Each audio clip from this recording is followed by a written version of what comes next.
ขี้ต้มเคยงมหอยกี้น้องลืมแล้วดีความหาเคยอยู่บ้านนาเคยกินแกงหอยลาบก้อยหมดแดงแกงปลาบนขี่กินกับหอคา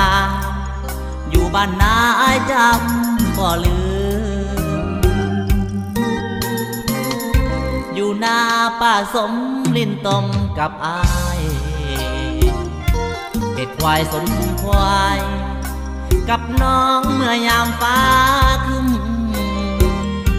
เคยลอยลิ้นน้องปิงจับน้องห้องให้ยืนซึมอดีตความหาครั้งหนึ่งคิดขนึงเมื่อข่าวยาวไว้บัดนี้หางมีจาพัดพากไปคนละบอนหัวใจอ้อนเมื่อตอนจักจันเลไลเดือน3เดือน4บุญเข้าจีโอ้ยวันแค่ใดอยู่หัวหน้ากะเว้าห้องให้อยากกลับไปบ้านนาของเฮาเจ้าไปอยู่ไสขอให้ติดต่อ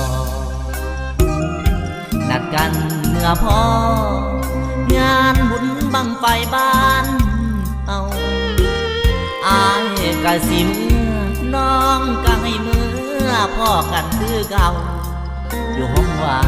บ้านนาคอยเจ้ากินลำเนาเมื่อข่าวยังน้อย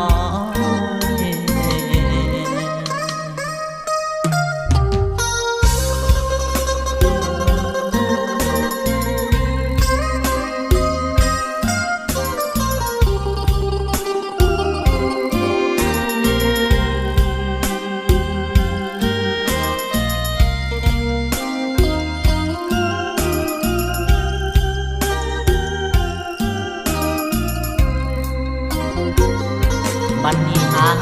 มีจาพัดพากไปคนละบอนหัวใจอ้อนเมื่อตอนจักจันเลไลเดือน3เดือน4บุญเข้าจีโอ้ยมวนแค่ใดอยู่หัวหน้ากะเว้าห้องให้อยากกลับไปบ้านนาของเฮาเจ้าไปอยู่ไสขอให้ติดต่อนัดกันเมื่อพอ